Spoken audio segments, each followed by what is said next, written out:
The previous basket is under review.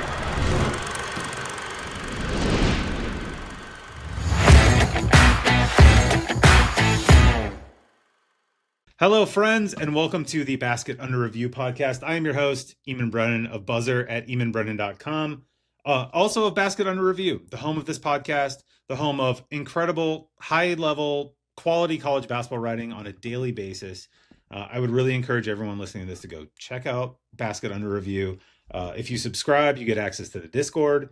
You also get access to, I would say, some of the best college basketball writing that's anyone's doing anywhere in the world. So check it out. Also, please check out our sponsor, Homefield. Last week with CJ Moore, our guest, I joked. I didn't realize it wasn't kayfabe. I was wearing a Homefield shirt at the time, unintentionally. Today, this was intentional. It's the Indiana Hyper sweatshirt.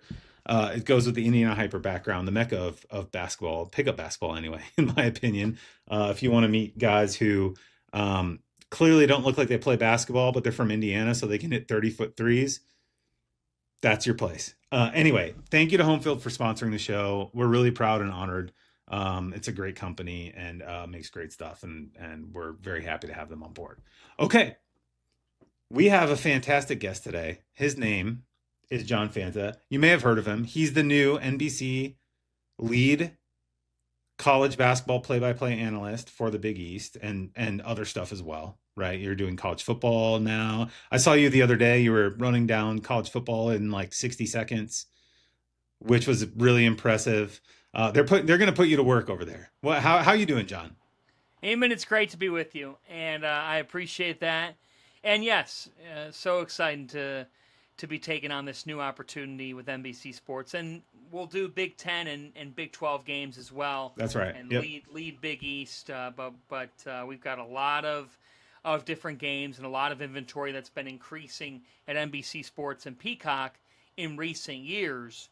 But I'll tell you what, it's amazing to think that it's mid-September, because as I've been helping out with college football coverage from the studio, you look at the calendar, and when I hit, let's see, week 8, week 9 in the college football season, that's when I might be running from place to place or off of college football for a couple of Saturdays and on to college basketball. So it's a fun time of year because we're about to get into media day season in the college hoops world. And I think the sport, as much as it has its chaos, is quite fun. I certainly love it. I know that your listeners do too, and the job that you and your teammates are doing with Basket Under Review and so many of the other projects, I think is really cool. And the interest in it year-round shows that college basketball, again, has a nationwide interest. It just needs some breakthrough coverage, and that's what you guys are doing. So it's great to be with you, my friend. Yeah, it's great to be with you too. I mean, I think you're totally right. I think that has always been one of the frustrations to me. And I think your work kind of codifies this in some ways, is that there is a huge audience for this. It's out there. You know what I mean? There are a lot of people who are super enthusiastic about college basketball. And I think, when you're at some of the bigger places, the bigger networks or whatever, and they look at the numbers and like, yeah, the click-throughs on an NFL recap are not going to be the same as a college basketball, but that doesn't mean the college basketball thing is small if you actually look at it. And so I've always really appreciated your work and your enthusiasm for the sport. It's really refreshing. And we were talking about this before we jumped on the live recording, but I'm an old man now. I'm 40. I'm cynical. You're not old. I'm washed, like whatever. And I remember seeing you, and maybe it was like a Cleveland Browns thing, or maybe it was a college basketball thing. And I was wondering, like, is he just doing like a character here? Like, is he just, doing an internet thing? Because that is, to be honest, John, if you think about the state of sports coverage in a lot of different places now, it's a lot of character work. It's like people doing stuff. They're doing like wrestling characters almost. And so, I was curious whether that was what you were doing. And then I remember sitting with you at the Final Four. I guess it was the first year UConn won. They were playing San Diego State, and you turned around, and I didn't know you. You didn't know me. You were just trying to talk to someone about college basketball, and you were like, "That was unbelievable," and you like delivered it in the exact tone that you deliver like on podcasts, on TV, whatever. And I was like, you know what? This guy is authentic, 100% like who he portrays himself to be. And I was immediately just like, this is great. Like, I love this guy. And it's just like, it's cool because again, there is the culture of sports and sports media can be tough, and the culture of college basketball within that context can be tough. I think it's a terrific point. I also think when we look at the media landscape, when I think about growing up, some of my big influences were characters who were real. Chris Berman, that's who he is. Yep. Bill Raftery, what you see is what you get. Nothing changes from the time that he comes off the air to when he puts the headset on. Ian Eagle, now the voice of the Final Four. If you've ever encountered Ian, Yep. And it's the same that can be said of now my NBC teammate, his son Noah. They're so genuine. They're so authentic. That's who they are. And Vital was this way.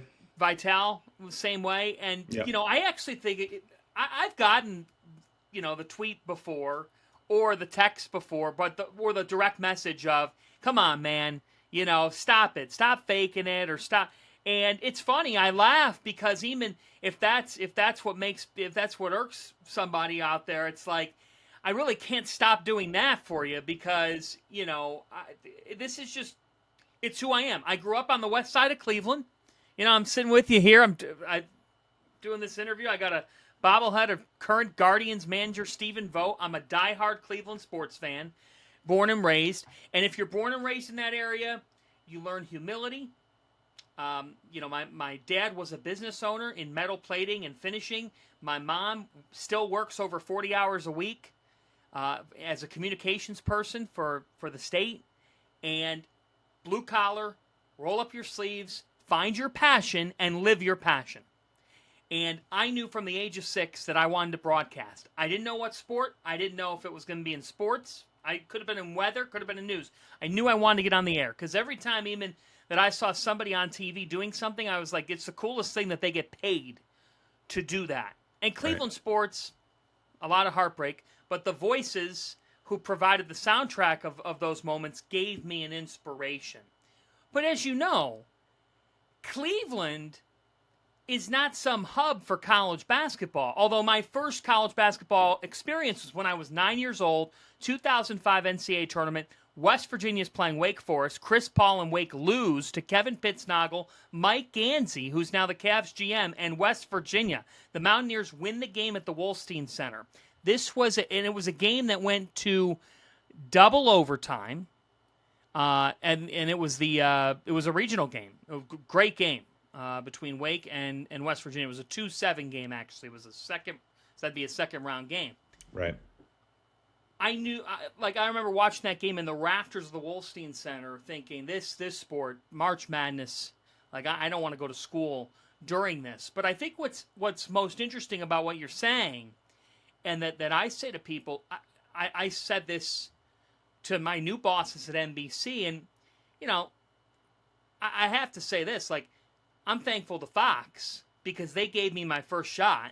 Yeah. And if they don't give me a shot in this, I could have been doing local news. Genuinely could have been a sports anchor down in the middle of nowhere, Texas, because that's where I was looking at college at Seton Hall University. I was thinking about going that route. But some people, at NBC, when I was talking with them, one of the things that was brought up was they said to me, well, do you do football? And I said, of course. I mean, I do it. I have done it. Even I've broadcasted FCS games that, probably not more than 1,000 people are watching on a Saturday, and then, broadcasting St. John's and Creighton from the Garden. But I did the FCS games just to have tape, just to do some football. Yeah. I played football in high school. And what I say to people, and I think this resonates with what you brought up, is that the passion that I give in college basketball has an extremely passionate fan base. So it obviously, I look at that and I just get even more emotional, even more into it. But the passion that I've given to that sport, which I will never, I'll vow to you right here on this show, college basketball fans, I'm never leaving the sport. I don't care what they put me on. I will always make sure I'm doing some sort of college basketball because that was the first sport, and I feel like I owe it to the sport. But I say to people, that's the passion that I live my life with, and it's the passion that I would do any assignment with, whether it's, an Olympic sport, in Winter Olympics, whether it's that type of thing, whether it's figure skating, or how is my vocabulary on this show not curling? If it's curling or whatever it might be, or bowling or softball or soccer, like if I get assigned something, this has been my dream since I was 5 or 6 years old. So for me, I feel indebted to college basketball because the sport gave me an open doorway to say, hey, come, like, this is your chance. But I also say, like, that's how I am on a football Sunday. It's how I am during October baseball. It's how I am throughout the year. And, that's why I'm thankful to college basketball and the fans of college basketball and the fans of Big East basketball that said, hey, you know what? We like this guy because, as you know, in everything that you've done throughout your career, you're really only as good as your audience. If people are paying any attention, then you might have a shot to keep doing this thing. Yeah. That is the core question you constantly have to keep re-answering, right? I think so. You went to Seton Hall. I mean, was that a basketball energizing experience? Because I went to Indiana. Right. Yeah. And I growing up was a fan of college basketball, I think in the way that most people are a fan of college basketball, which is that we love it. It's awesome. It's great. But I wasn't like dialed in off season high school. Right. Like in my high school life, I wasn't like college basketball obsessed. Right. And then I went to Indiana and had this honestly somewhat euphoric experience of, oh my God, like these people are obsessed with basketball. I love this. This is great. Like they're so locked in. Was Seton Hall a little bit like that for you where you're in journalism school, you're thinking about what you want to do, and basketball, because it's Seton Hall and there's not a football program there really to speak of, right? Does the Seton Hall play college football at all? No, they're undefeated. There you go. But yeah, was that part of what got you sort of in this mix? Well, what it was when I was looking at schools, I looked at Syracuse, I looked at Fordham, was very close to going to Fordham. I thought Mike Breen, Vin Scully, Michael Kay had come through Fordham, and I was like, this is amazing.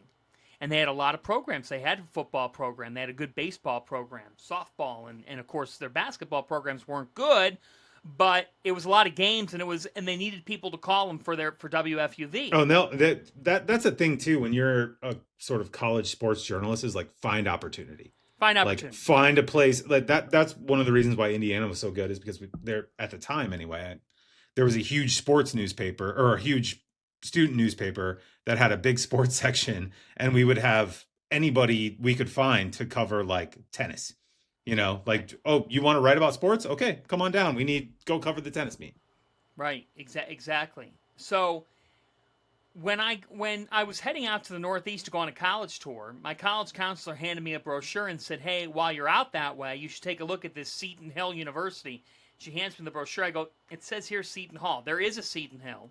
But I go, it says here Seton Hall. She goes, oh, yeah, Seton Hall. Like, just like that. That's exactly what she said. She goes, just take a look. It's probably convenient in terms of location. It really wasn't from Queens, but that's not. Yeah, no, it's not. That's a mile. But went over to South Orange. And even instantly,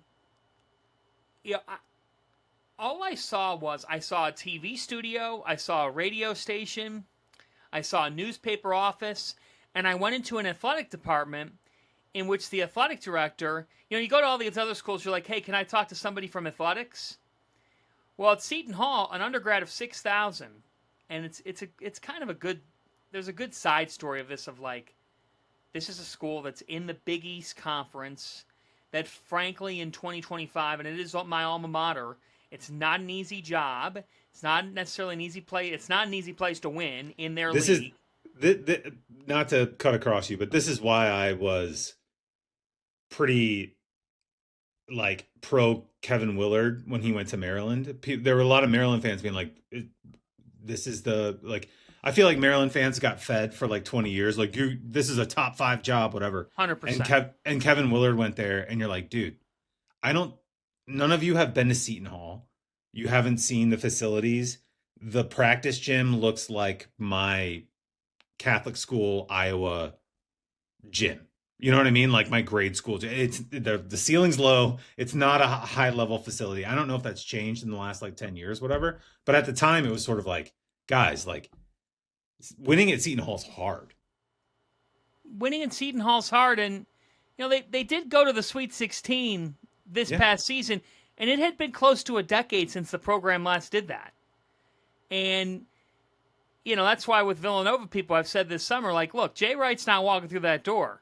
But in terms of the available options, you made a really, really good hire, a guy that churns out tournament berths. And I know at Villanova you want to get farther than that, but the way you make a run is if you keep making the tournament, you keep spending money, and you have a guy who, if anybody knows Jay Wright's culture, it's Kevin, because he faced Jay Wright for so many years in some of those epic Villanova Seton Hall games. But what stood out to me was, and Kevin was there at the time, and he was struggling at the time, was that when I said at Seton Hall, can I talk with someone at the athletic department, they brought me to the athletic director's office. That just wasn't normal. That wasn't going to happen at Syracuse or Fordham, for that matter. Right. And I went up to Pat Lyons' office, who was the AD at the time, and I explained kind of my hopes and dreams and the goals, and Pat and people in the athletic department said, look, here's what we could tell you. If you want to help out, if you want to cover these teams, we've got the roadmap to do so. And Eamonn, I did soccer and tennis and golf and volleyball and baseball and softball and all kinds of different sports. And eventually, it didn't take long, but like, I had a credential, pretty much all access to the players and Coach Willard and his staff, once the relationships were cultivated. Like, by sophomore year, for the season opener, I knew the team, the staff, and everybody knew me, and I'm like, this is going to pave something. This is going to pave a way for something if this team does anything of consequence. My freshman year, they beat Villanova. Sterling Gibbs hit a buzzer beater from the elbow. Villanova was the number 1 seed with, that was with Hilliard. Yep. And Pinkston.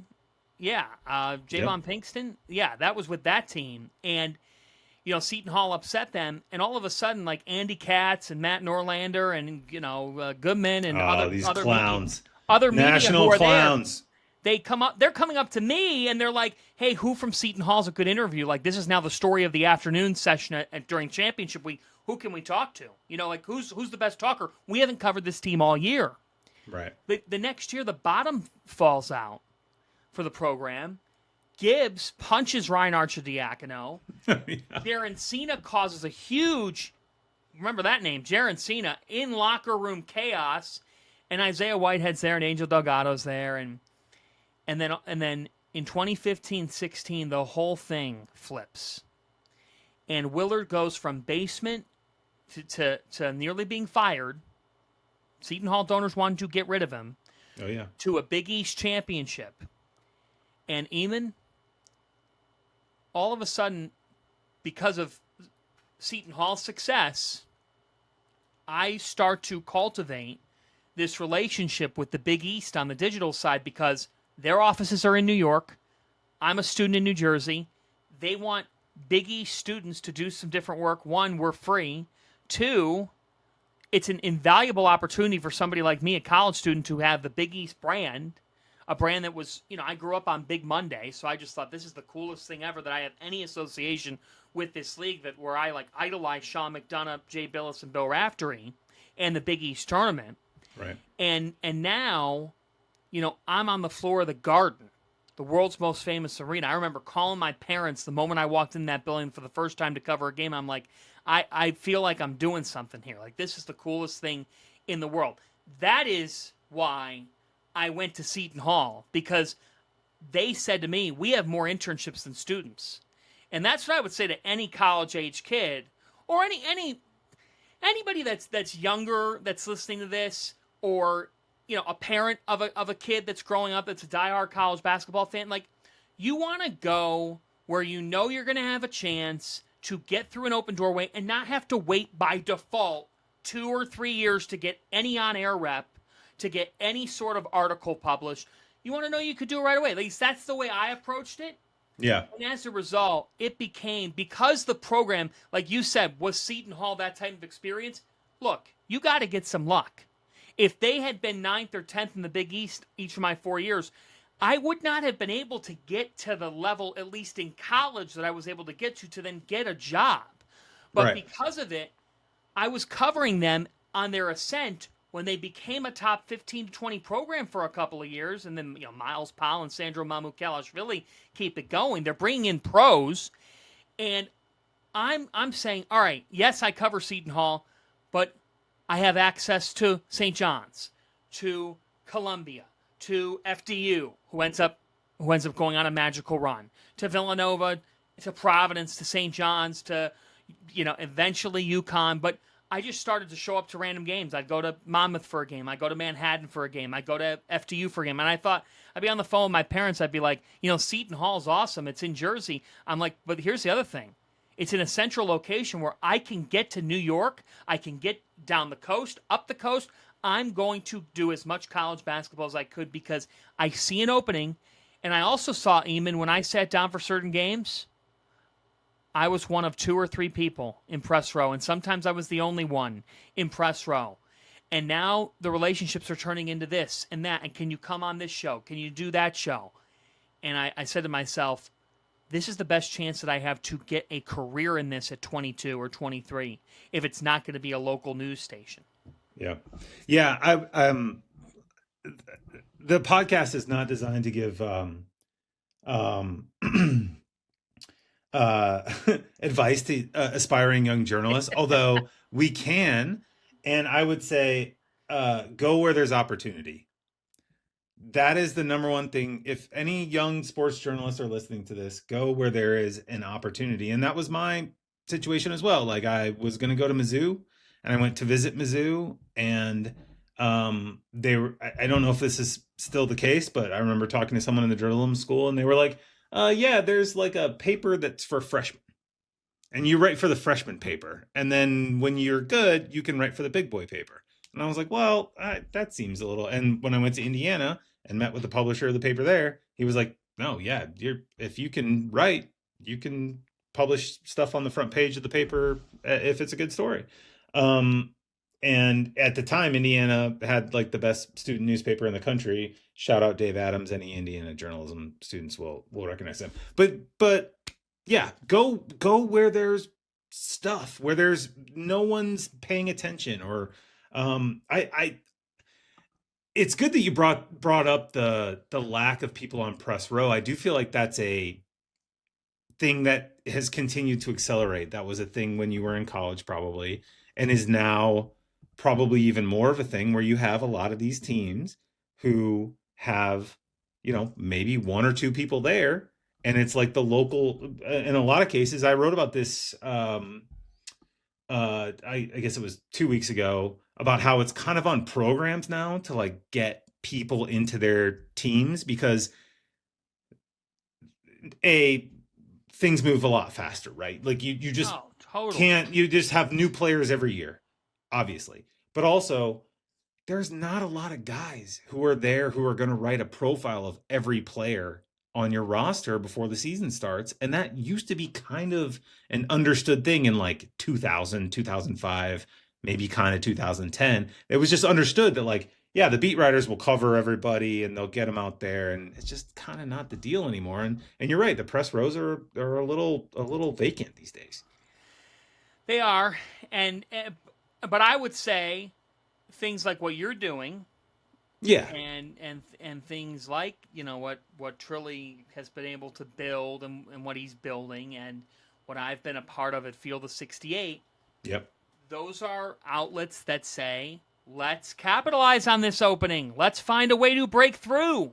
Yep. Because it's almost like the bottom fell out, and when that happens with anything, there's going to be an opening for somebody to jump in and do something. Yeah. And because the interest's not totally lost, and if you do it the right way, and you do it the authentic way with the right people and the right team, which you've got some great teammates, it's people are going to care if the coverage is genuine, authentic, truth-telling, and passionate. You can read it. You can hear it in somebody's voice. For me, I think that's what stood out was like, I wouldn't scoff. This past year. Like, I would build my top 25 and then wake up the next morning and do I saw this on YouTube of you doing a CAA Hoops Insider from like 5 years ago, some sort of a segment on the then Colonial, now Coastal Athletic Association. Get up, do that.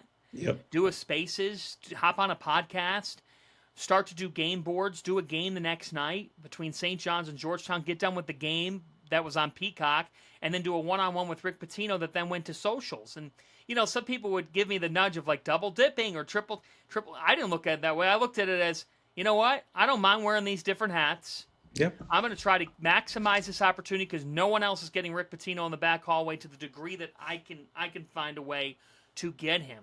And all of a sudden, I'm like, you know what? I should try this at Purdue or at Michigan State. And I go to Purdue, Michigan State on MLK Day, and I'm like to Purdue after they win. I'm like, hey, could I talk to Zach Edey? And they look around, and it's like nobody asked for him. Well, why didn't someone try? There's an SID here for a reason, and Chris Foreman's really good. Yeah, Chris is great. He's one of the best. He's one of the best. And, you find that, and I'm sure you found this, if you ask, the worst that could be said is no. Yeah. And I just started to ask. I did a preseason profile on Mike Woodson last year. And, I wrote that this is a really pressure-packed year. And I wrote about how, this is how he views it and this is how he's doing it. And nobody else was kind of doing that because they're like, Woodson doesn't do that. Indiana doesn't do that. And it's like, well, maybe they don't. And maybe I did have to be conscious of what I wrote because he did let me into his gym. But, I'm going to try. And I didn't look at it as like, oh, I'm going to be a play-by-play guy here, but then I'm going to write here and I'm going to care more about one than the other. Yeah. Like I said to you before, whatever the role is, I've just been happy to do it. Where my career journey begins is after junior year of college, I get a phone call because a Seton Hall alum was a producer at Fox. They're looking for an intern in Los Angeles. I'm in New Jersey. All right? I'm the oldest of four. And I'm saying this because you didn't think your podcast would venture into this space, but maybe that's why. No. This is why you're here. Let's roll. This will be interesting to some. I'm very real. Life is real. My parents, I expected it for a couple of years. Hopefully somebody out there can laugh and relate. They filed for divorce after 24 years. I'm the oldest of four. Same here, by the way. So, are you oldest of four or parents? No, parents. Splitting up. Yep. So, okay. It's either I go back to Cleveland for the summer and try to live in awkward circumstances for a summer. I'm sure somebody out there can relate. Or take the internship and figure it out. I didn't have much money. So what do? I actually was looking back at this last week. Airbnb was fairly new at the time. I start looking at any Airbnbs in LA because Fox wasn't going to pay for my living. They were going to give me something for the internship. Right. I take the internship, Eamonn. I book a one-way ticket out to LA. I pull up in an Uber to a hostel. On one side of the room is a man from Africa named George. On the other side, who was 60. On the other side of the room is 20-year-old me. And when I walked in, I said, "George, how are you?" And he said back to me, "John, great, nice to meet you." I said, "What are you trying to do?" And he said, "Well, I came to America to try to make a better living for myself, and I'm trying to do something in business." And I look back, and he goes, "What are you trying to do?" I go, "I'm trying to do the same thing. I'm trying to make a living and trying to see if any of this works." And we said, "There's 40 years between us. let's see how the summer goes. And we didn't see each other often. But the point is, I lived in a hostel for a summer, paid $720 a month per month for rent, was sharing a shower with probably 12 other people, trying to think from taking a shower at 2 o'clock in the morning because that was the only time the bathroom was open. And I went to Fox. I went to the LA lot. I cut highlights. I was half asleep, because I was drowsy or tired from the summer. I helped with baseball and soccer, and I just learned how TV worked. I got to shadow Kevin Burkhardt and Rob Stone and Pete Rose, which was so fascinating, and Frank Thomas and all the soccer and baseball people, a little bit of college football, Joel Klatt and stuff. I just got to look at how it worked. I got to see how producers wanted what they wanted from talent. Right. And I came away from that. I go back to New Jersey. 6 months flashes by, or 12 months flash by. I graduate, and Fox says to the Big East, hey, we need somebody to call some women's basketball games. Somebody preferably on the East Coast. Do you know anybody, a young guy that we can give a shot to? And they go, well, there's this Fanta kid. They're like, wait a minute, he was an intern for us. Living in a hostel, if I don't do it, that call may never come in. I never get a shot on network. I don't get a shot in that moment on network television. So Sometimes you just got to say yes, and the rest can figure it out. Just got to do it. You just got to throw yourself out there and hope for the best. That's it.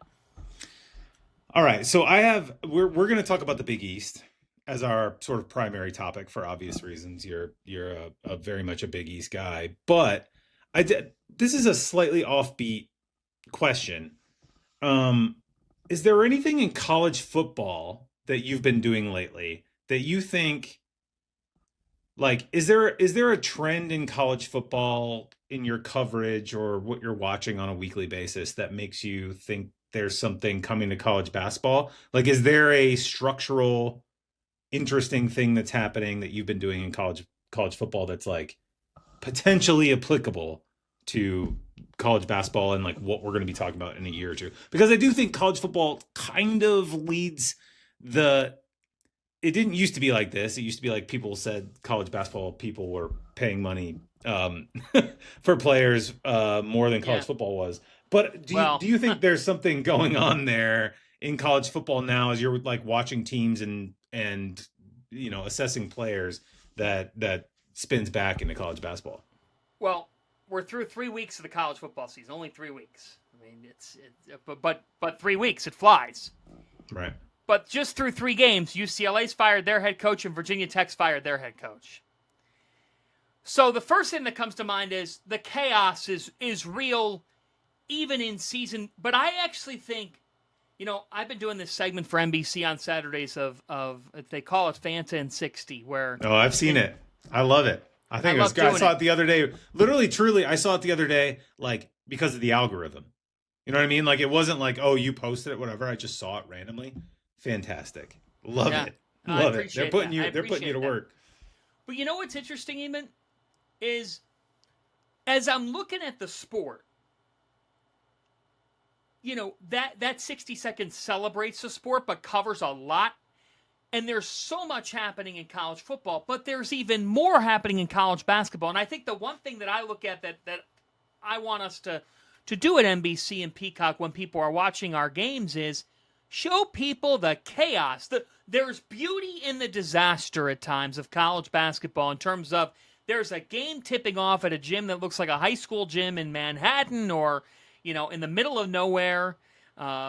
Middle of the country, at noon in front of 12 people, and then there's a game at Cameron Indoor, and those schools play the same sport, and there could be 2 of those schools out of those 2 games, out of the 4 teams that are in the NCAA tournament, and who knows, both of them might win a game.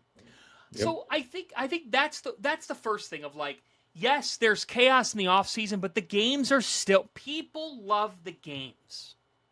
And so for me, how you talk about it. Do you want to be a puff piece? No. And people have said that about me. He only said, look, I say what I feel we're going to get into it in a few moments. I mean, if a team or a program struggle, I'm going to tell you that that's what they've done. Right. But I also think people are so used to now hearing what's wrong with everything and hearing people complain about stuff. And it's like there is something refreshing to hear people who care and like the game that are talking about the game on people's outlets that they're following them on. And, that's why that 60-second segment works. In terms of what I've observed with college football, it's just it's the amount of new, and that it's one of those things where watching experts talk about these teams, Eamonn, it's hard to accurately forecast things on a team even after 3 weeks or 3 games. Yeah. So my point is, I would say this in college basketball. I don't think Cinderella's dead. I really don't. I think her carriage will re-arrive.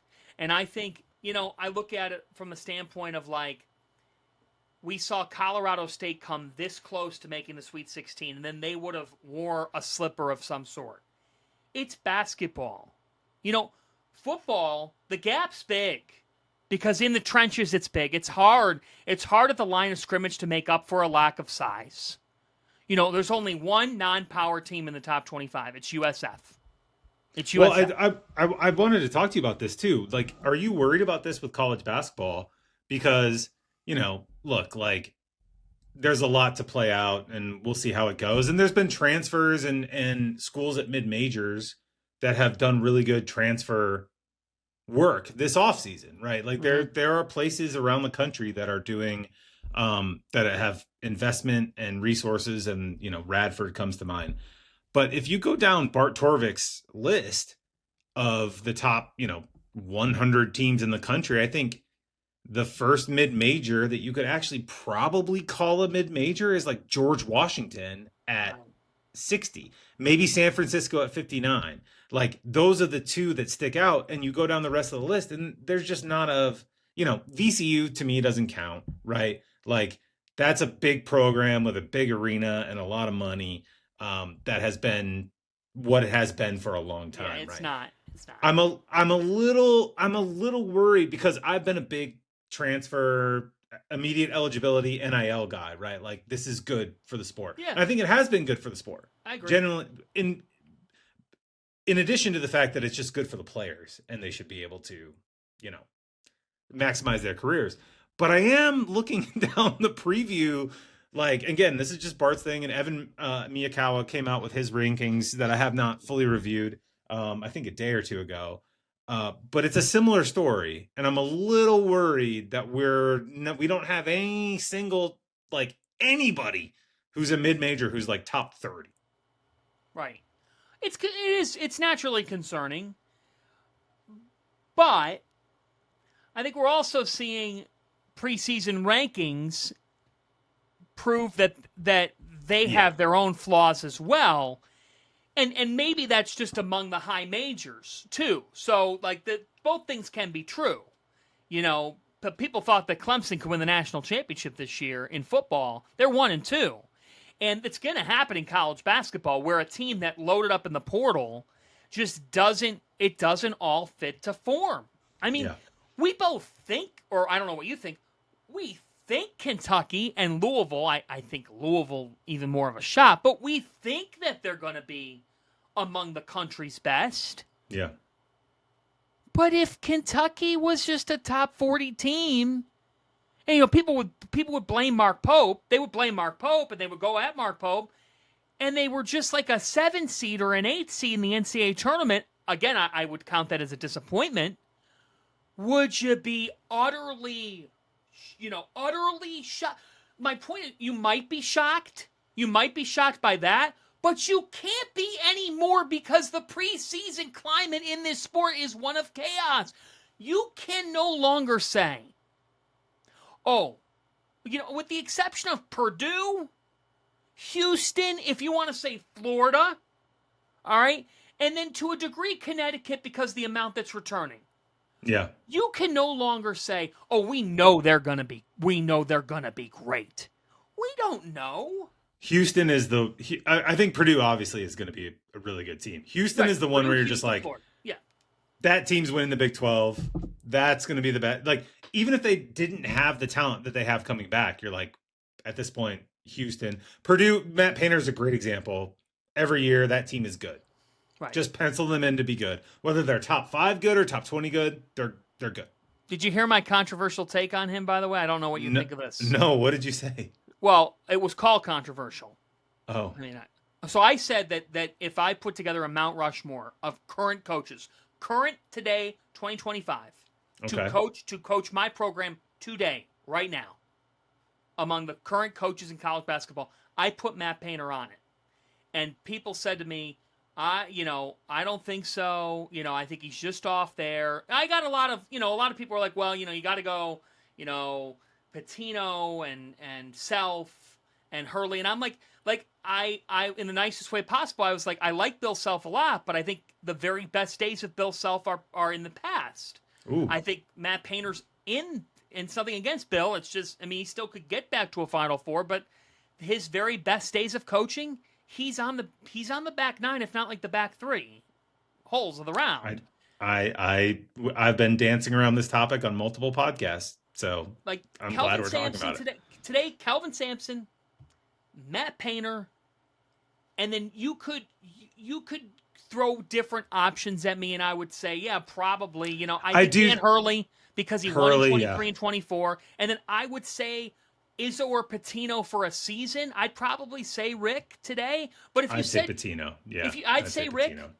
I'd say Rick. But if you said somebody else, I think John Shire's an acceptable answer because I think he's a really good coach that caught a terrible, just a brutal break, and it's on him too, and he lives with that now going forward. But, to go back to your original question, I do think it's very important when the NCAA tournament starts this upcoming March. The number one story is going to be, is Cinderella going to re-arrive? I think it's important no matter who does it, that somebody from 13 on wins a game, if not two, and says, you know what, it's still possible. Because I do think in basketball, it's still more possible than other sports because it's a make or miss game. But it is important for the health of the sport. I also find it fascinating that in this health of the sport conversation, we want to then expand the NCAA tournament and include more like high majors that are very middle of the road, if not mediocre, which I don't know how you feel. I'm so against the idea of expanding a tournament that to me is still pretty damn good, the best postseason in American sports. I love how I didn't even have to ask you that question. You just how would I describe it? I'm agnostic on tournament expansion. I think it would be okay. I wouldn't be I've come around on it a little bit, Yeah. but I'd still prefer just leave it alone, right? Like I'm happy. I don't, you know what I mean? I'm also not in this crowd of I get that angry about it. Yeah. I also look at some people, I'm like, okay, why are you getting this mad about something? Like at the end of the day, it's 4 more games or it's 6 more games. Like, okay, big deal. It's not the end of the world. No. But I would, my preference, and it's a softly held preference, let's say, would be just leave it alone. Like we're good. Like we don't, we're good. But I do think it probably will end up expanding, and I think the reason it's going to happen is because it's just more TV inventory, and they're not going to be able to capitalize it on until the TV deal is up. But you know how this stuff works. Like there's more. The minute there's more stuff to sell, they're going to try to sell it probably. And I think doing it this year, next year, whatever, the TV deal's up in 2032. That's when it's going to come to fruition or not.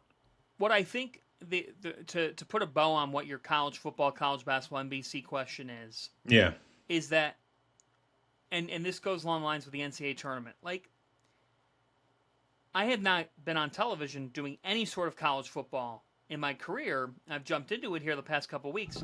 What it has shown me is, do it with energy, do it with positive energy, and people gravitate towards that. And I do think that that's important for everybody. And this is, your listeners get this, or else they wouldn't be listening to your show.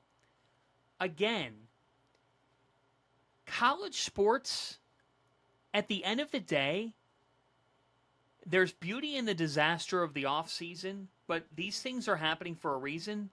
But the chaos, the madness, the coaching drama, the pettiness, the crowds, It's supposed to be fun.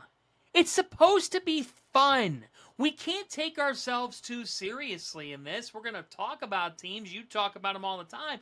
But it's supposed to be fun. And there are things that are analytically impossible that still happen.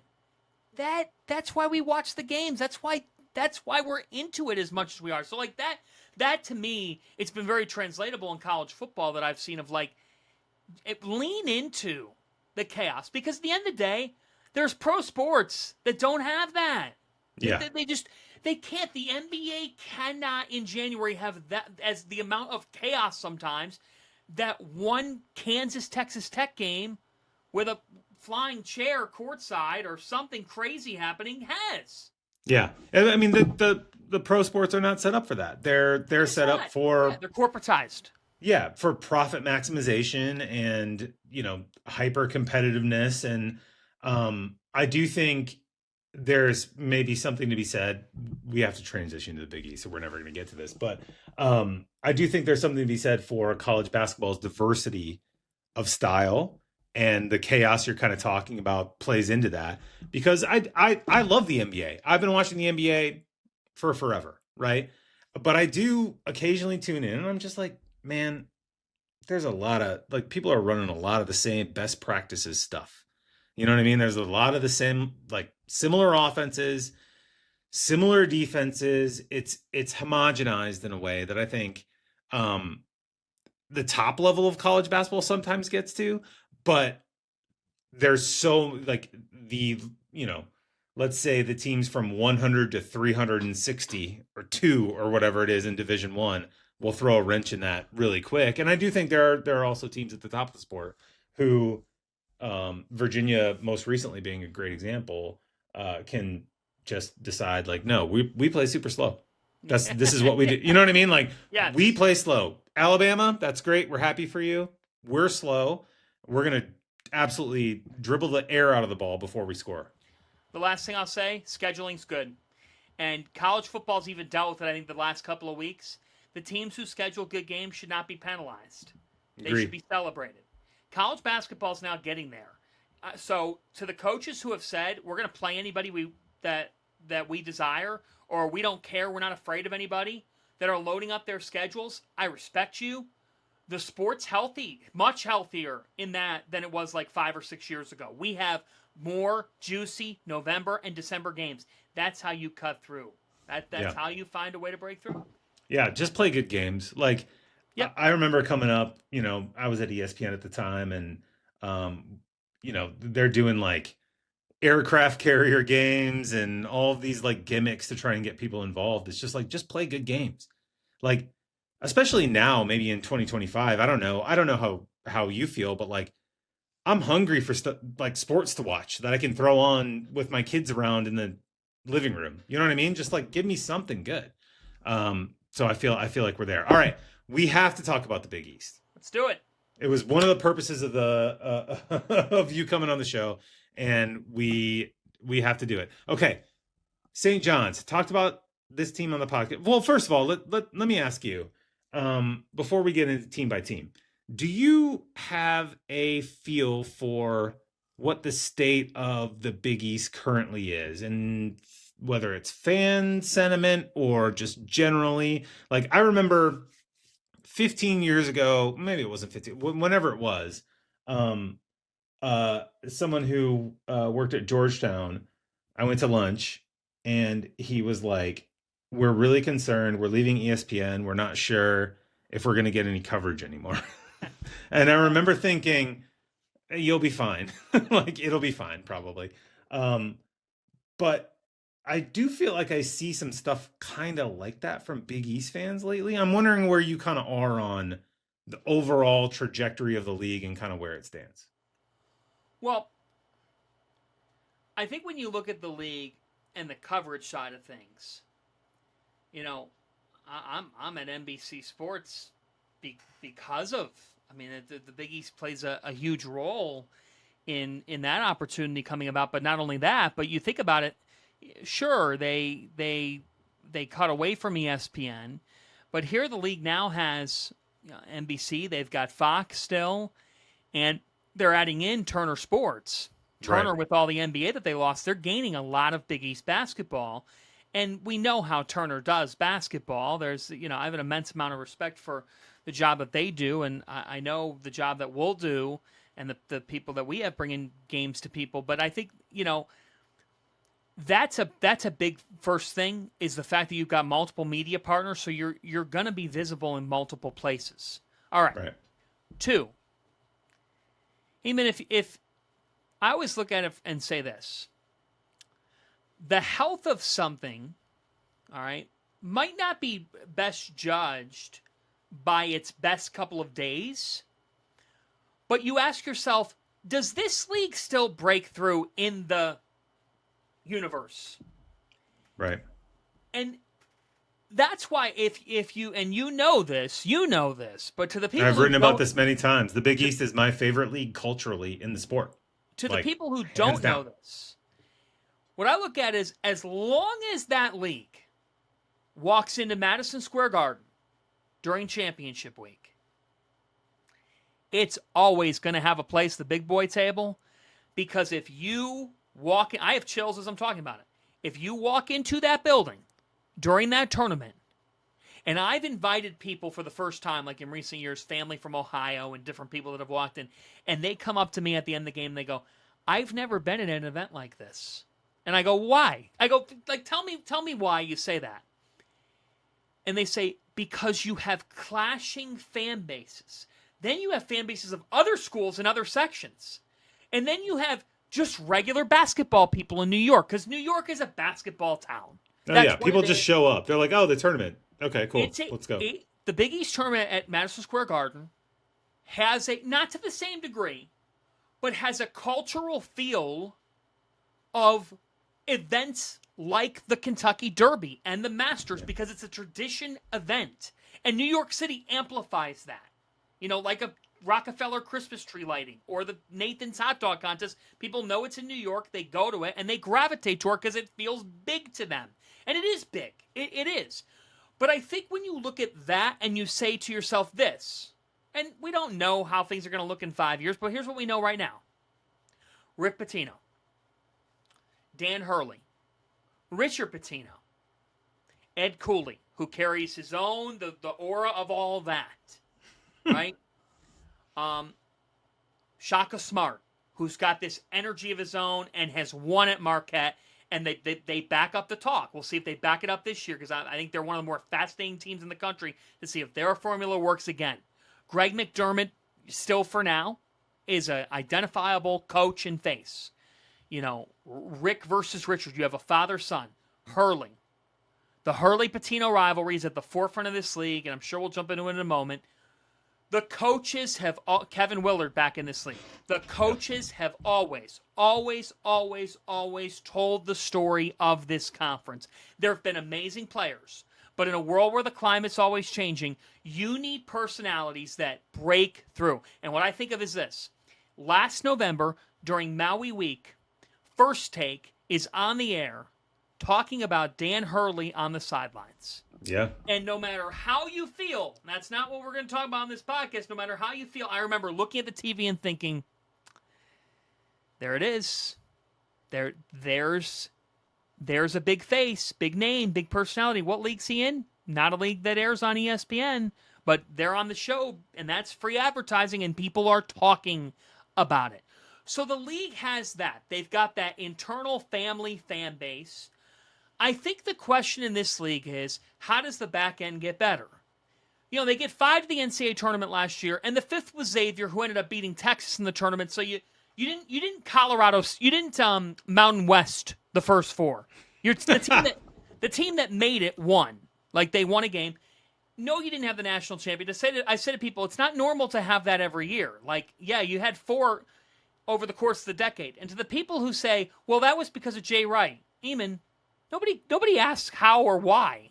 Yeah, it doesn't matter. The notes are the numbers. But it was are there. because of Shabazz Napier. Okay. Like, who cares? UConn's return has greatly helped this league. There's no question about that. But the league carries weight because it's not 16 or 18. I think that old schoolness still is good. And I think the health of it, like Butler's got to they got to get off the mat. Okay, Seton Yeah. Hall has got to be better. Georgetown can't be stuck here, and they've All right. been stuck. All right. This is where we need to jump in. And the same can be said for Providence. Providence has to get off the mat this year. So does Villanova. Like, the league sent 5 teams to the NCAA tournament last year. Of their 11, they don't have 16. And you still have some programs that should be tournament programs with what they spend, with how much they care, that weren't.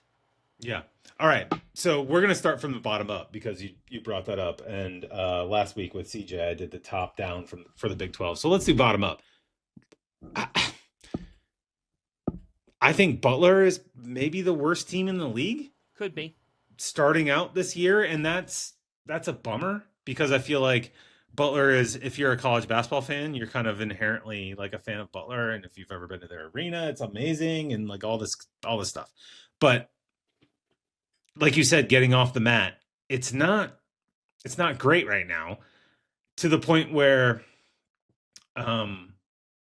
you looking at the rosters before the season, you're like, DePaul has a better roster than Butler, like by a considerable margin, in my opinion. I'm curious what you think of that.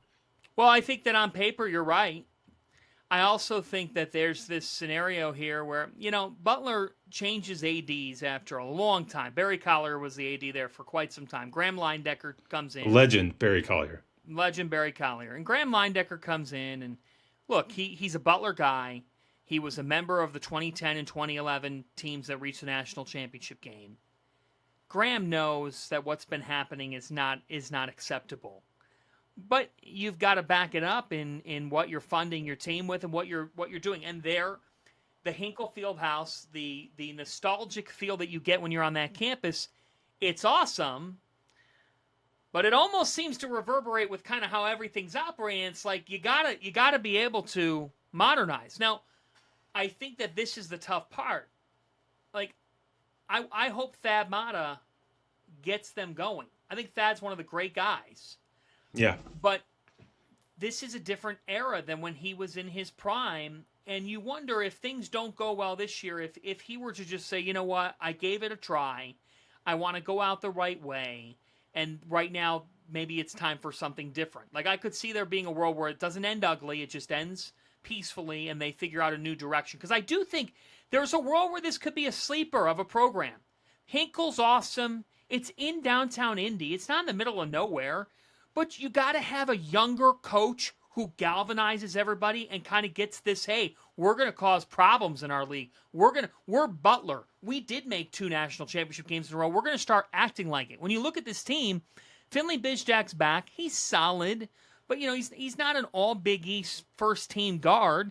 Michael Ajayi, I've heard great things about. I think he was perhaps their best ad. But the front court's concerning.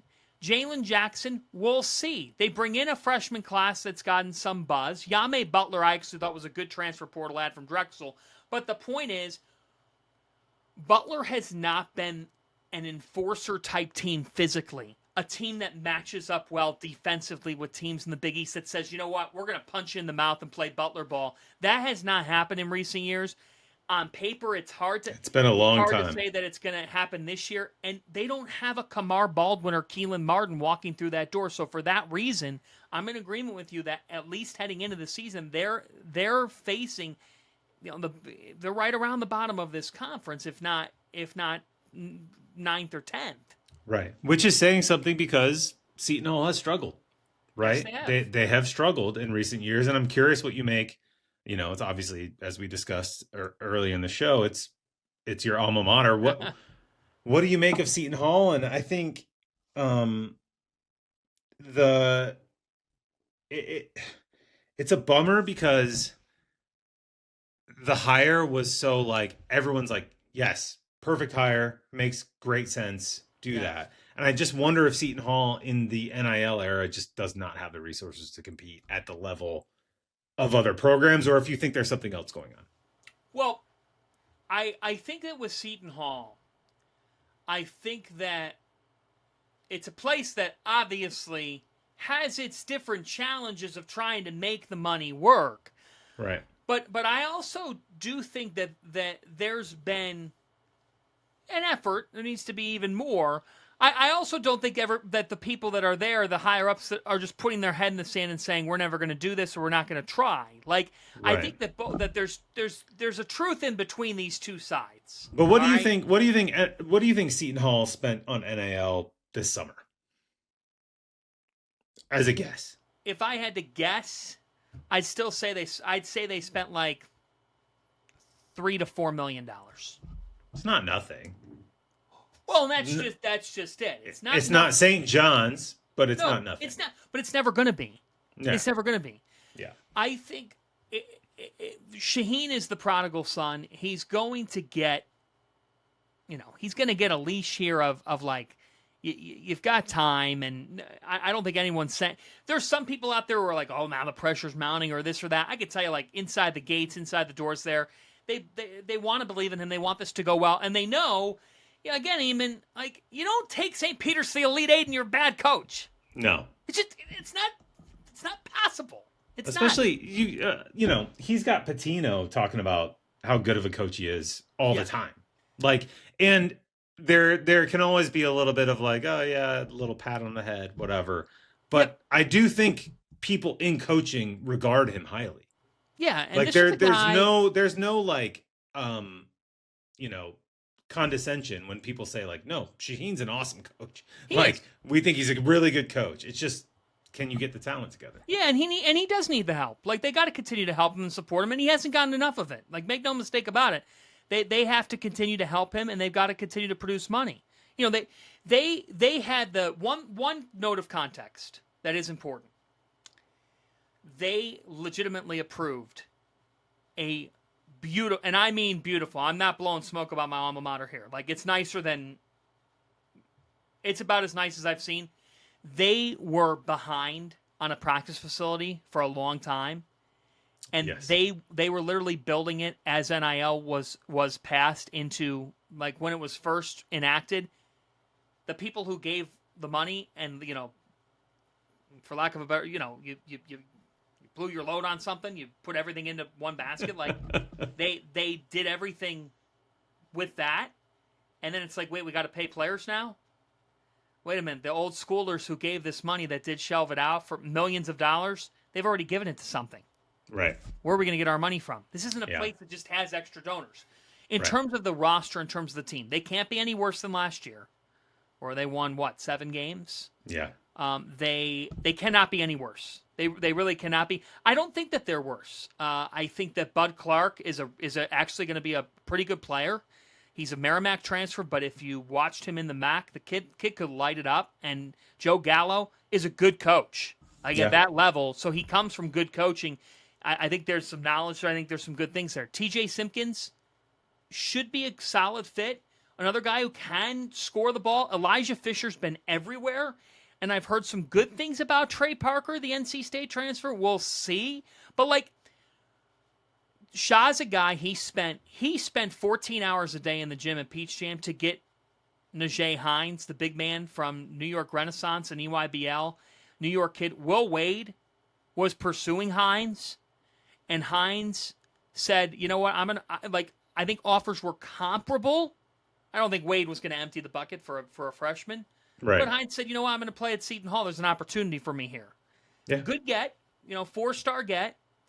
I think that they could be a bit of a surprise. They're not. I don't think they're making the tournament, but I wouldn't be surprised if we see Seton Hall by the end of the year saying, you know what, maybe there's something to work with here. And now with Shaheen's passion and with some people finally getting it, they're going to actually have a couple of these kids stay because Shaw's got that type of effect. I do think a year from now, and we'll do this again, we might talk about Seton Hall a little differently because I think with Shaw, like, it's one of those things where the donors are realizing if Shaheen Holloway's not going to work as our head coach, who is? Right. Yeah. I mean, that's the thing. It eventually becomes a resource game. And it's funny to hear you say the thing about the donors because, yeah, you can understand, like, I'm a donor. I'm going to give you $1 million or whatever. And you assume it's going into a facility. And meanwhile, the landscape around you is completely different, and that needs to go in someone's bank account. Like, we got to get a player, you know what I mean? Like, very different world, and adapting to it has been difficult for many programs. Okay, let's talk about Providence. You mentioned Kim earlier. I like Kim. I think Kim's a good coach. I have felt, and this is completely anecdotal, I have felt the Providence internet, insofar as I'm engaged with it, turn against Kim late last year. What do you think? Well, they're a group that's obviously extremely passionate, and sometimes passion gets channeled the other way. But that's why you love them. That's why we love them, and they'll react to what I'm saying here. They had a right to get upset at the end of this past season. Now, there's a line to cross, and I think that line may have been crossed. But yeah, so here's I didn't see any of that. I see like the baseline. I'm probably like a noob. I see the basic, like, I'm mad at Kim because I don't think he's a good coach. Maybe there's some other stuff that I'm not trying to reference that. I don't think that that's fair to say today. I don't. I think agree. It's fair to say they better be right there to make the tournament. Yeah. They need to be a factor. And they need to be a factor because they are bankrolling. They do have money. They do have the facilities. They do have the home court advantage. The pieces are in place. Yeah. You bring in Jalen Sellers and Jason Edwards, who played the NCAA tournament at Vanderbilt this past year, can shoot the basketball at a high level. Last year, I felt Providence was getting open looks. They did not have shot makers. No, they did not have dogs on their team. The two dogs were actually freshmen. Osman Arumse and Ryan Mila are freshmen that are now going to be sophomores and should be better as a result. Duncan Powell, love the get. Like, that to me, the nickname is the Shag Man. He's a guy who can be a Justin Minaya type for them. They're going to be tougher. The key question is the 5 position, the center position. It's actually interesting because in the Big East this year, with the exception of Zuby Ejiofor and Terrace Reed, the biggest question I think you ask in this league is who else at center? Right. Marquette? Creighton? Post-Kalkbrenner? Non-existent. Xavier? Villanova? Yeah. Like, this is a league where small ball might be a real thing this year. Providence could play it some, but they actually have some shot makers. I think Sellers could be a stud. Daquan Davis is a guy coming in that I like his upside. But think about this with Providence, Eamonn. We talk about how important scheduling is in this sport. All right. Yeah, it's a massive deal. So Providence said, you know what, we got to find some high majors. Like, we just have to do it. We're going to struggle to get people to come to our building. You know what? Let's sign a deal with Mohegan Sun. We'll do a couple games there. They're going to play Virginia Tech the first Saturday of the season. Now, it's a big year for Mike Young. Like, this is a critical year for Virginia Tech to put it together, and I'm interested to see what Isaiah Pasha and Jaden Shuden company can do. That's a huge – of the opening week games, that's a sneaky big game. They go to Colorado. They play Penn State. They play Wisconsin. And then they play either Florida or TCU. I just named 5 high majors. Yeah. You can't lose at Colorado. Virginia Tech and Penn State at Mohegan Sun, essentially home games, like, those are gettable games, but those are the games that determine whether you're playing in the NCAA tournament or you're sitting at home. Yep. Beat the high majors on your non-con, and you'll do enough on your conference to make it. Yeah, like, I have no doubt that Providence will be a competitive team in the Big East. But you're right. Like, if the benchmark is getting into the tournament, then it starts early. And this is a thing that I think some college fans don't always realize is, like, those games in November and December are massively important. Massively important, because once you get in the conference schedule, everybody's beating everybody. You go 10-8 or 8-10. The difference is, who did you go play in November?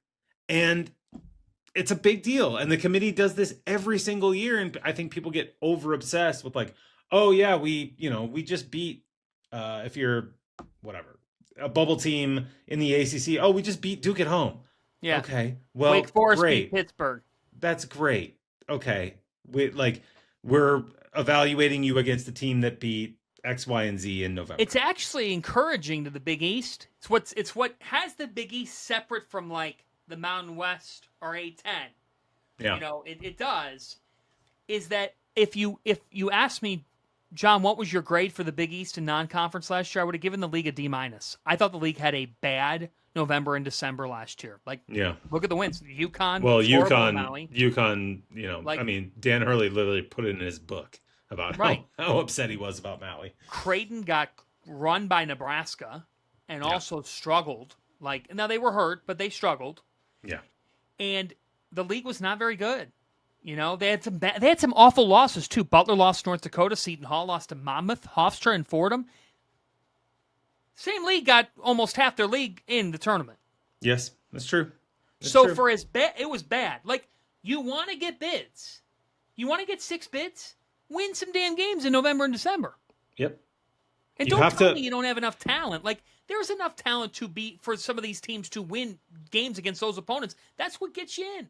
Yeah, and people get mad about like the net and the metrics and all that stuff, but it's just like it fundamentally comes back to winning games. Who'd you beat? Against other conferences. And you can get mad about like, oh, we beat so-and-so and our net dropped by 10 points or it went up by 20 or whatever. It's just like, if you beat good teams in the non-conference, you'll be fine. And if you don't, you won't. It's that simple. Okay, let's talk. A tool. It's not the only tool. Yeah, and WAB, whatever. It's all of it is under the same thing. Just beat good teams. Okay.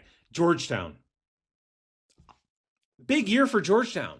Like, this is a big year for Georgetown, I think, because as you alluded to earlier, the Ed Cooley stuff is a big thing in like Big East lore now. And it has to, you know what I mean? Like, he's the first coach to go from one school in the Big East to the other, and this was some violation of norms and whatever.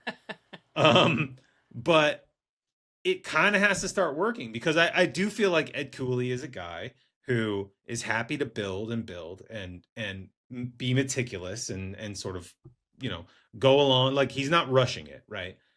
But it's now year 3.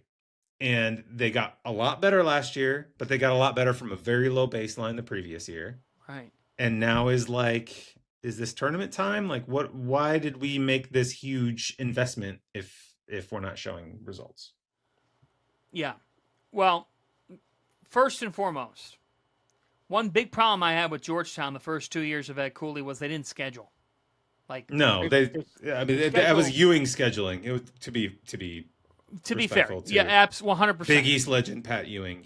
Now you could have gotten out of some of that, but okay. Yeah, no, he could have. I'm not blaming Pat. I'm saying it was in line with what Pat was doing. Yeah, whoever scheduled. So you have to schedule some people. Yeah. So their AD Lee Reed has served on the committee. He knows. So I'm going to commend them on this. They're playing Clemson. They're playing at Maryland. By the way, Georgetown, Maryland being back, and I think it's the first week of the season it is. Yeah. That's wonderful for college basketball. We love it. DMV, everybody here in the DMV, we love it. Those two need to play every year. Yep. They need to play every year. Okay. They're playing at North Carolina. Talk about a pressure-packed game for those two coaches, particularly Huber. Yeah. They're playing in the ESPN Events Invitational, where they'll play Dayton, and then they're going to play either AJ DeBonsa and BYU or an upstart Miami, who could be interesting under Jay Lucas. We'll see. I think Miami's going to be pretty good, honestly. Yeah. I've been looking at them lately. I think Miami's going to be good. So they're in a good MTE down in Orlando. All right, so check. You scheduled. Talent. You planned on having Thomas Sorber for 2 years. That's a bummer from their standpoint. I mean, it is. But I'm telling you, if there's a gem in this conference, he was hurt after a couple of early games last year. His name is Julius Halafanoa, and I think he could end up being a really good player at Georgetown. He's a big man.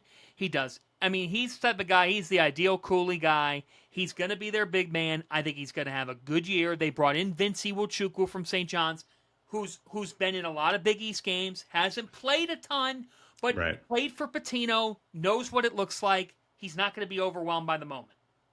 The key question for Georgetown, backcourt functionality. So you have Malik Mack, Eamonn, bucket, but he is undersized. Yeah. All right? You brought in KJ Lewis, and you brought in Langston Love. How is this all going to work? Will they be able to, make enough perimeter shots? How will they play off one another? I like Jeremiah Williams as this junkyard dog defensive player, but I'm really interested to see how Love and Lewis and Mack all play together where there's only one basketball. Yeah, you got to get up and down with this backcourt, in my opinion. Like Lewis especially. I really like the player. I just think you have to push the pace with him, because if he's kind of, like running around in the half court, I don't think you're going to get the best out of that guy. No. And I just He's think not a shooter. I mean, he only averaged, he was 19% from three this past year, but you don't need him to be. Mack can make shots, and so can Love. Yeah, get in the middle of the paint, get to the rim. That's fine. But I think to do that at a super efficient level, you want to get up and down. And I'm not sure if that's like what he's planning on. I haven't talked to him yet this offseason. Hoping to do so soon. But I just think, like, I really like Lewis as a player utilized correctly. And I think the Tommy Lloyd utilization of him is like where you need to be with him. And if you're not there, if that's not how you want to run your offense, it's not going to work out. The other thing that goes beyond, and I think they got to run too, and Ed's best teams have run, and they've defended. And last year when Sorber was on the floor, Georgetown was a top 25 defensive team. And Lewis is a good defender too. Right, so that should help. That should help.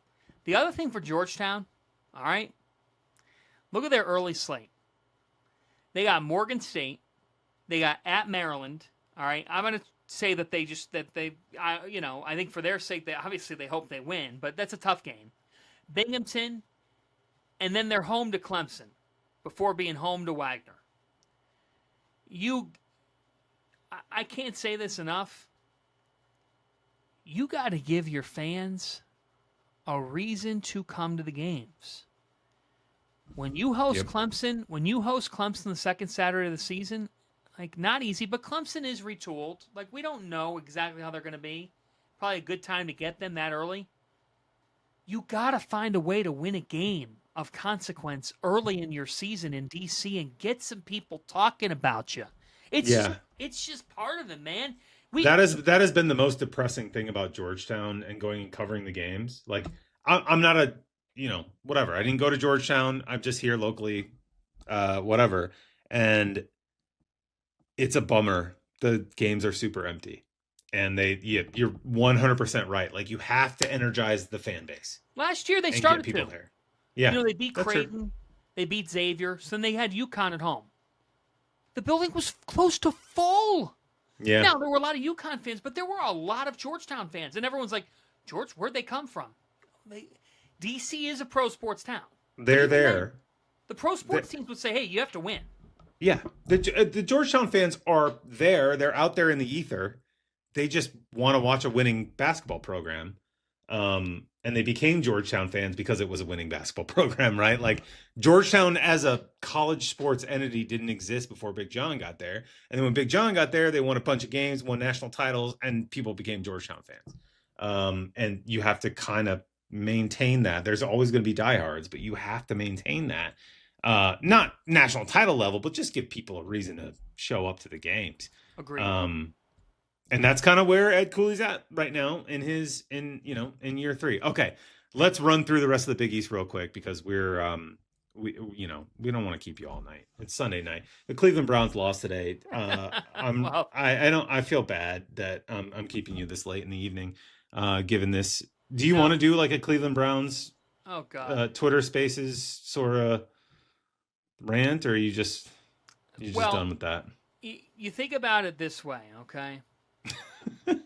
Through 2 games, the Cleveland Browns have outgained their opponents 649 yards to 383. 649 to 383 through 2 weeks. They've lost. I can't believe I just did this to you. They're 0-2.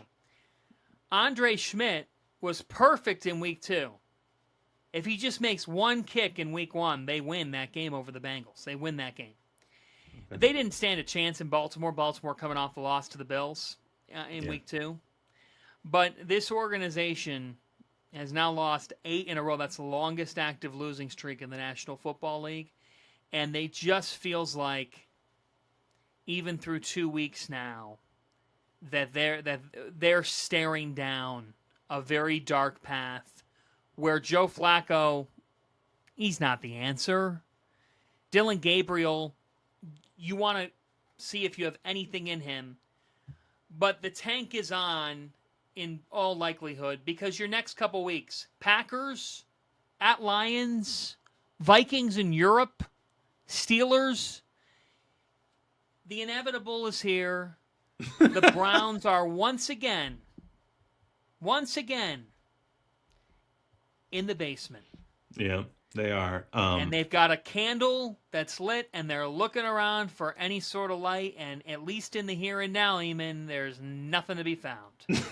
Who would you even tank for in college football? Well, that's just it. The guy you were going to tank for was Arch Manning, and that's not going to happen. He's not very good, from what I understand. Not a big college football Yet another reason why there's going to be a case like this in college hoops. Yeah. I would almost guarantee it. Oh my gosh, how is he not very good?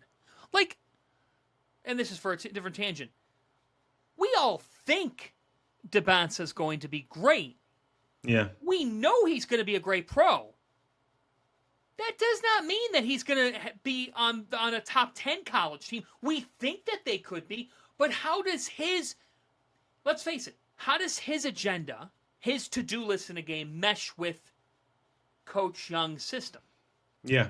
There's been it's a huge question. Countless cases like that.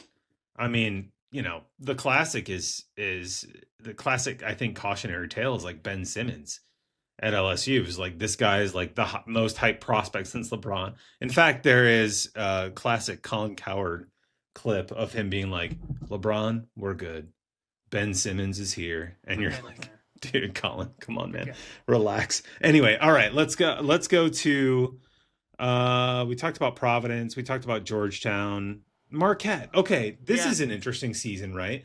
Because Marquette, I think, sort of admirably in just that, like, there's not a moral statement on it, but I just think Shaka decided what he wanted to do and he's sticking to it, even though he's lost now like his multiple pros.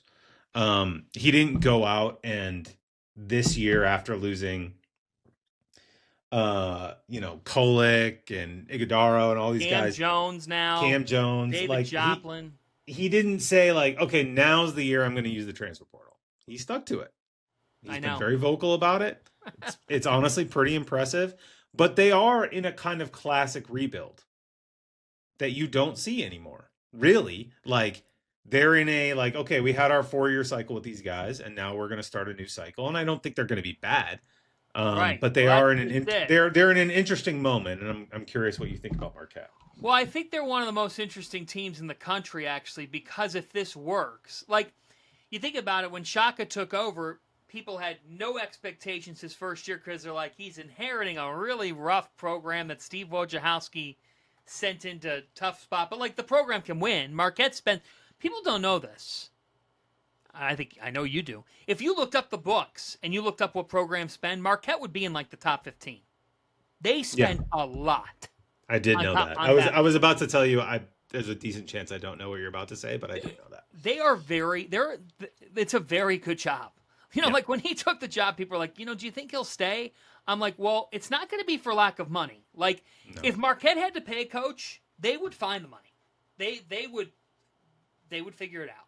Yeah. So no, it's a very proud basketball program with a lot of really invested people. That's just it. So what's interesting is Shaka's been there 4 years. In his 4 years, he's gone 98-41. He's made the tournament each of the 4 years. He's 55-24 in conference games. You going to bet against that for the tournament? Like, going into the year, do they have an on-paper Cam Jones or Kolek? Probably not. But Chase Ross could be a star. He's groomed for the moment. Sean Jones is back. He's this blitz of a guard who can get going in transition. Zayd Lowry. I think Demarius Owens is going to be an intriguing piece. And Royce Parham, to me, is an X factor for this group. The question for Marquette, how do they function playing primarily small ball? Ben Gold is a small ball 5. He's a space you out, make the opposing big come out defensively and guard him as he hits threes. He can't be shooting 25% from three. He needs to be shooting closer to 40% from three, knocking them down, making defenses pay. Is that what he shot last year, Ben Gold? Like 25%? No, I'm sure it was somewhere in between. But again, okay. Yeah, his volume will have never been higher than it's about to be. Yeah, you're right. I see what you're saying. Yep. So, no, he's not a 25% shooter. He shot 37% last year. But okay. I guess it's better to say he's got to be closer to 40 than he is like 28 to 33, if that makes sense. I see. Yeah, I know what you mean. And higher volume. It has to be a lot higher volume. Yeah. They're another team. They're going to have to play fast. They're going to have to defend with ball pressure, and Sean Jones could be a plucky defender when fully healthy. I think that's just it. You're right. Rebuild year. But when you're a coach that every year you've been there, you've made the tournament, when you can get to the big dance in the rebuild year, it normally means the next year you can get to the second weekend, which they've been under Shaka. So watch out. I always love the ascent. The best thing about Marquette is, under Shaka, they haven't really fallen down. But there's been a bar that's been established again, and they made a Sweet 16 under him. So if you're a Marquette fan, your natural inclination is, if we could make a Sweet 16, how do we get to a Final Four? It's not going to happen this year, but now is when you start building the blocks back up to try to have that type of team again. Yeah. No, I think it's, like I said at the top, it's a very fascinating season because they are... again, like 20 years ago, you'd be like, oh, yeah, they're kind of, they're in their program mode, kind of rebuild-ish phase, even if they're not going to fall off. Like a classic, like Wisconsin team, under Bo Ryan, where it was just like, right. Find some freshmen and sophomores, lay the groundwork, and then the next year they're really, really good. We'll see. We'll see with Marquette. All right. We got to talk about Villanova. They're in transition, obviously. Creighton also kind of in transition post Kalkbrenner. Obviously, the coach is the same, so there's a different sort of level of stakes there. But the number one team I want to like UConn. We can talk about UConn if you want to. The number one team I really want to talk about, and other Big East fans going to get mad at me about this. I want to talk about St. John's. Where do you stand on the St. John's roster as a cohesive whole that works tactically in college basketball versus what Rick Pitino has been talking about this offseason of, point guards don't really exist anymore, do they? So it's fine. Well, they do exist, but if there's anyone who can say that, it's Rick, because he could play a way that still makes it all work, and he could still have somebody acting as the point guard, but say, they're not really a point guard by nature, even though Dylan Darling, I think, is going to end up being that. Rick Pitino has no shortage of words, and that's a good thing for all of us, because then we talk about it. How do I think this could all work? I think it could work tremendously well. I mean, at the end of the day, Zuby Ejiofor is an All-American player. Bryce Hopkins, at his best, is a Big East Player of the Year candidate. Ian Jackson had a stretch of games at Carolina last year on, frankly, a dysfunctional Carolina team where I'm not sure what their offense is. He's the key player to me. He's the key player. He averaged 20 per game over a 7-game stretch last year. If he is averaging 15 to 17, 18 points per game and getting buckets at a high level, and Joe Sannon and Dylan Mitchell, by the way, the sneaky get out of all the gets, I love that get. I think he's going to fit perfectly at St. John's because of his athleticism and his ability to impact the game without the basketball. Ruben Prey's a sleeper. Oziah Sellers is not. They're loaded with depth. They got to figure out who their best five are. That's kind of the beauty of it. They're playing a very hard schedule. Awesome. They're playing Alabama. They're playing Iowa State and Baylor at the Players Era. They're playing Ole Miss. They're playing Kentucky. I love that they loaded it up. They might take some early losses, but this team should shoot the ball better than last year's. They're going to defend and rebound. And if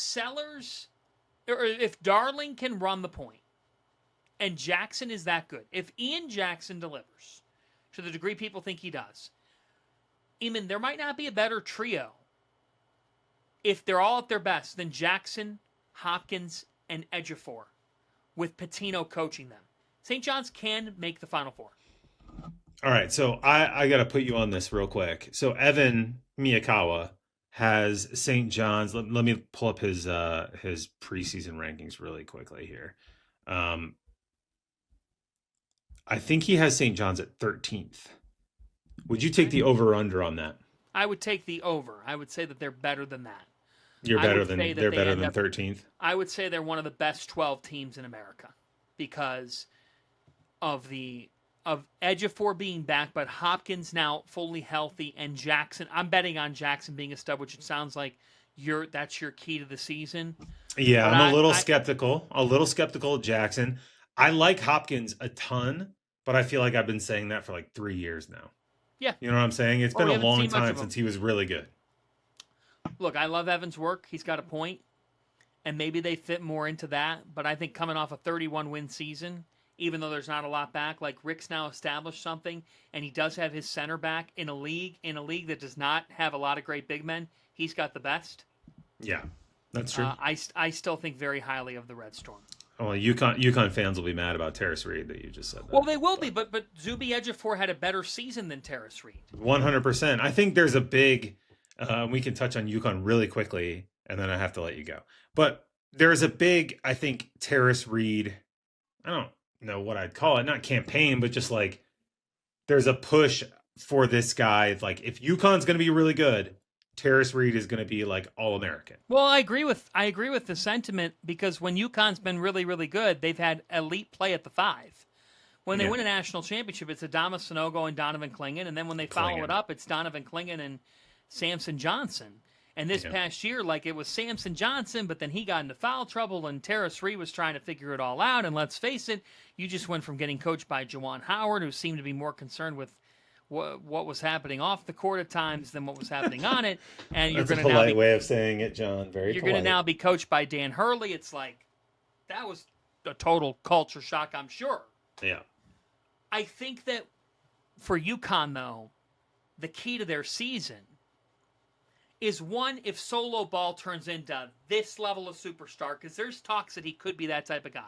That is the word coming out of stores these days, is that like Solo Ball is like playing great in practice. I think Caraban's important too.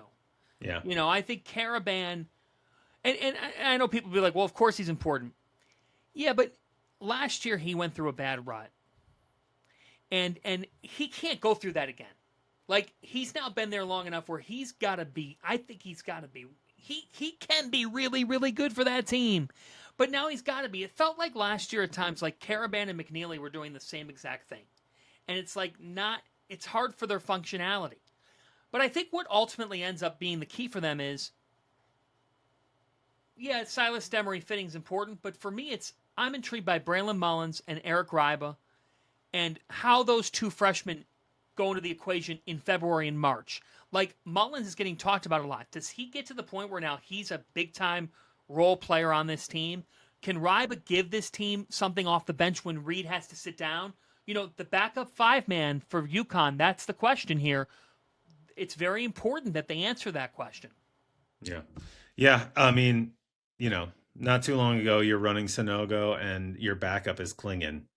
And the front court obviously doesn't look the same, but you can still be a really, really good college basketball team. In absent having two big guys that good. Anyway, all right. I think we basically covered the Big East. I don't think we missed any. Oh, do you know who we didn't mention? I know who. Well, we didn't mention DePaul. DePaul, to me, they're the intriguing dark horse. What people need to know, if you want a rapid rundown of the teams that we didn't fit. Yeah, let's do it. Yeah, let's do it real quick. Okay. DePaul. 60 seconds. Here we go. We'll do Fanta in 60. Let's see if we can do it. So DePaul, Leighton Blocker, NJ Benson, and CJ Gunn are back. What does that say? 1, DePaul had some money to pay them, and 2, they're buying what Chris Holtman's putting down. DePaul finally has an adult running their program. It feels like they're a team that's going to be not in the basement anymore, that they could get into. For them, if they could get up to 6th in this league, that's a big next step for them, and then see what can happen. Could they finally snap a 21-year drought in the NCAA tournament? I don't know about this year, but maybe next year. Creighton, Josh Dix and Owen Freeman. How does that go? The Iowa duo. Blake Harper comes in. He's a bucket getter coming in from Howard. They're very high on him. We'll see if Fedor Zugic, what kind of role he plays. Iowa guys will play well under McDermott. Yep. Bet on that. Villanova. Word out of Villanova is that Caden Lewis could end up being a one and done. Bryce Lindsey and Zion Stanford are both going to pan out. The question for Villanova, can they overcome not really having a great five-man? They're going to have to play real small ball this upcoming season. And then the team that's the biggest mystery in this league, X marks the spot. Yeah, here we go. I have no clue what to make of Xavier, and I mean that positively. I love the hire.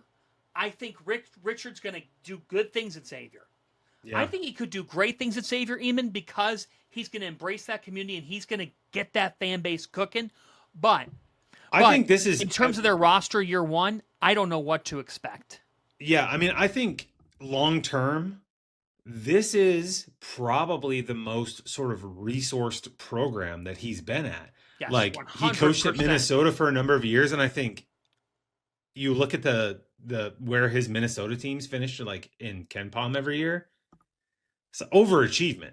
And the New Mexico stint was obviously very successful, relatively brief. New Mexico is a very proud program. They have people there super invested in the program. But I think Xavier is kind of a step up in terms of like relative to competition within the league and relative to school size, you know, comparable school size. I think he has sort of like, again, adjusted for level as much resources or more than he's ever had. And I'm really interested to see how it goes for him, because again, I thought he did a nice job at Minnesota, and it's a tough league and that's a tough program. Oh man. And he crushed it at New Mexico, and now he's kind of in a place where it seems to make sense to me. So we'll see how. Yeah, I think that Malik Moore coming in from Montana should help them as a scorer. Yeah. There's been good buzz about All Right. By the way, that's on the all-name team in college basketball this year.